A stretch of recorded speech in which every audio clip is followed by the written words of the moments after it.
you get angry at a coworker, and all of a sudden you get an arousal in your brain and body, right? You get a rush of energy. When you start noticing that your body starts dropping, your brain starts noticing your energy starts dropping, you're automatically going to have the image of the coworker in order to what?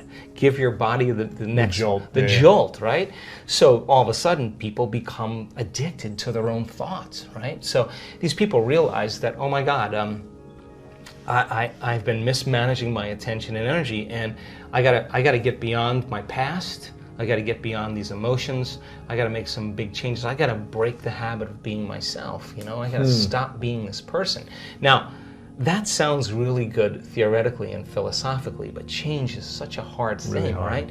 Because the moment you come back to your senses and you step back into your life and you see that person, or you go to that place, or you're with that experience, so many people are unconsciously reacting in their thoughts and feelings to everything in their environment. So now their environment is controlling how they think and feel. So they realize that in order to change, you got to change the environment. They got to be greater than their environment, greater than the conditions in the world. Because the moment you start reacting emotionally, emotions are a record of the past. And if those emotions are driving your thoughts, you're thinking in the past. And if you can't think greater than how you feel, and you believe your thoughts have something to do with your destiny, you're creating more of your past, right?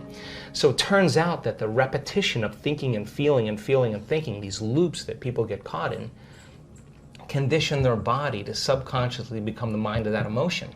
Which means now their body, as their unconscious mind, is believing they're living in the same past experience 24 hours a day, 7 days a week, 365 days a year. What's the relevance behind that? Well, the latest research on genes says genes don't create disease. It's the environment that signals the gene that creates disease. The emotional environment or the physical environment? Your environment, any environmental reaction. But if you're reacting emotionally to your environment the same way, you're signaling the same gene in the same way, and now you're headed for a genetic destiny. So the hormones of stress push the genetic buttons that create disease.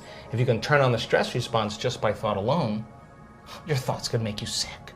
And if your thoughts could make you sick, is it possible that your thoughts could make you well? So they began to realize that, oh my God, the repetition of thinking and feeling and feeling and thinking caused me to feel guilt, and I don't even know it's guilt, it just feels like me. It's just, I'm used to the same chemical continuity. Now, the moment they decided to change, anytime you decide to change and change anything about yourself, get ready, because it's going to feel uncomfortable. It's going to hurt. You're going to leave the known. Yeah. You're going to leave the familiar, and you're going to step into the unknown. Because some people are super happy being unhappy. Right. So then they would rather cling to their suffering than take a chance in possibility. So these people said, I really have nothing to lose, right?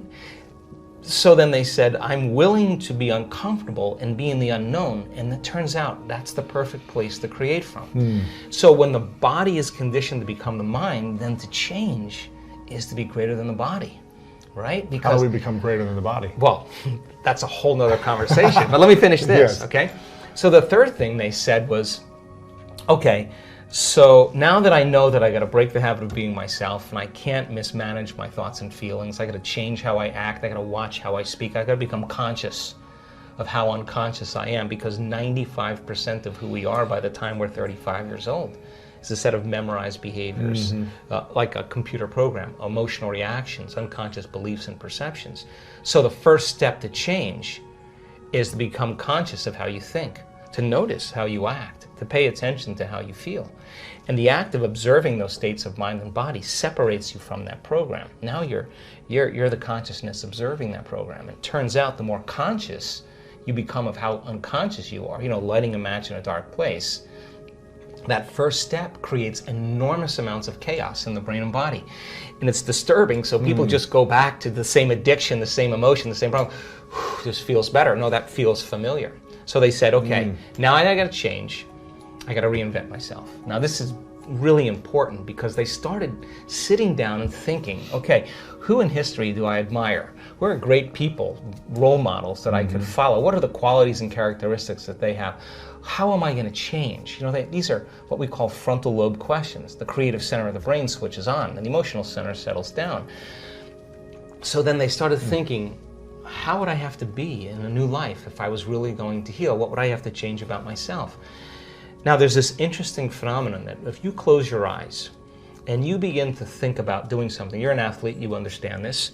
If you're a background in football and you were running a pattern or you were doing something, you would rehearse it in your mind. Yeah. Turns out that the act of mentally rehearsing something when you're truly present, your brain does not know the difference between what's going on out there and what's going on in here. In fact, your brain will begin to look like you've been doing it for the last 5 days and you've never run the course. So now your brain is no longer a record of the past, because typically it is. Now it's a map to the future. So now you're priming your brain. So that became the very platform. You know, experiments with piano players. You know, you take a group of people that never played the piano before, you divide them into 2 different categories. You take one group of people, you teach them one-handed scales and chords. You do a brain scan on them. They come and practice for 2 hours a day for 5 days. At the end of 5 days, if you rescan the brain, they grow new circuits on the opposite side of the brain. Nothing magical there. You learn something new. Learning's making new connections. Get some instruction. You get instruction. You get your body involved. You get your body involved, you're going to have an experience. Experience enriches the brain. Pay attention to what you're doing. You got to pay attention and repeat it. Firing and wiring. You're going to assemble new circuits. You can take the other group of people, have them come for 2 hours a day for 5 days, do a brain scan before, the brain scan after. Have them close their eyes and mentally rehearse playing those scales and chords. At the end of 5 days, they'll grow the same amount of circuits in their brain as the people who actually physically demonstrated the action. What does that mean? It means not only do they change their brain by thinking differently, but their brain looks like they've been playing the piano for 5 days. Now set them in front of a piano. Never played the piano before. They'll play those scales and chords because their brain is wired to play it. So now, the act of rehearsing who they're going to be, what are the qualities, and beginning to get in this creative state, began to lay down the circuits of a new personality.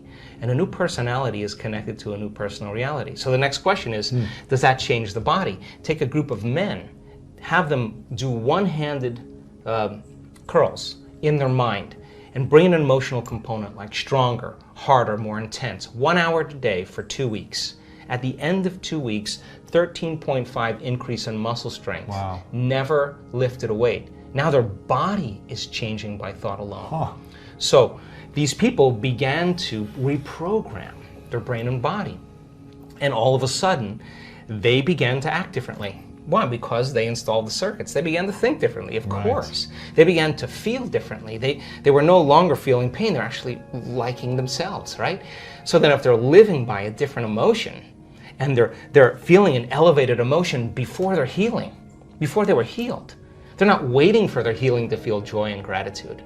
They're feeling gratitude and joy. Now their body's believing that it's healed because the body's feeling the emotion ahead of the experience. And if the environment signals the gene and the end product of an experience in the environment is emotion, you're signaling the gene ahead of the environment. And what do genes do? Genes make proteins. And what are proteins responsible?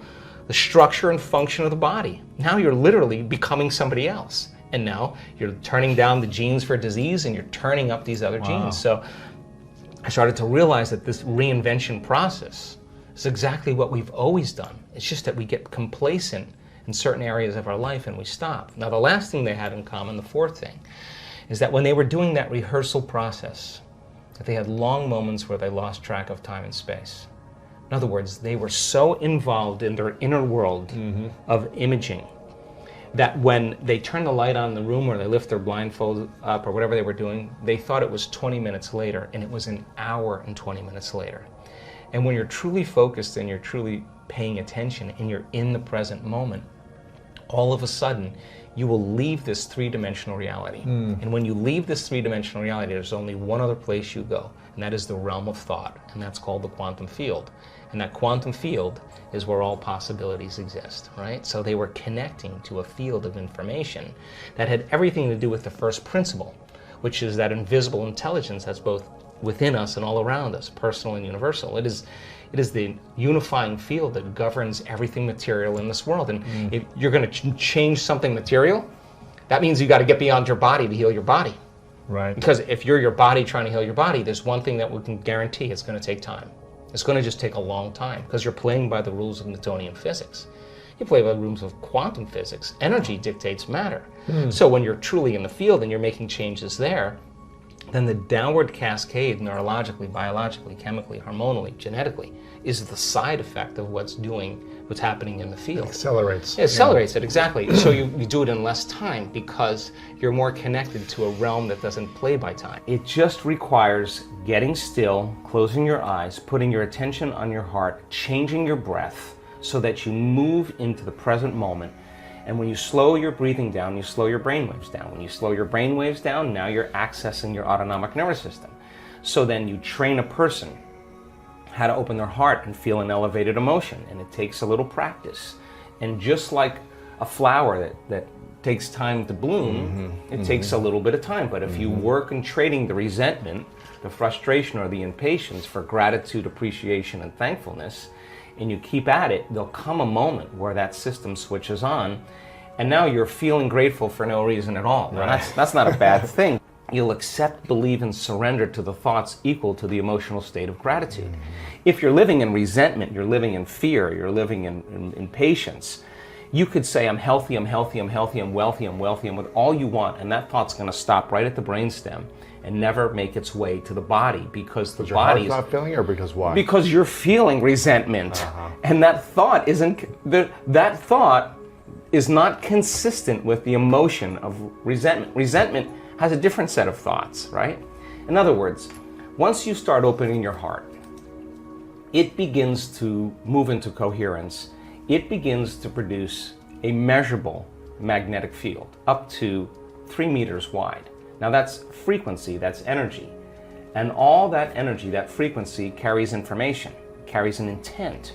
So then when you're feeling gratitude and your heart is open, you're broadcasting energy into the field. A frequency. A frequency. You lay the intent of the thought of your health or your wealth. That frequency can carry the thought of your wealth. It can carry the thought of your health.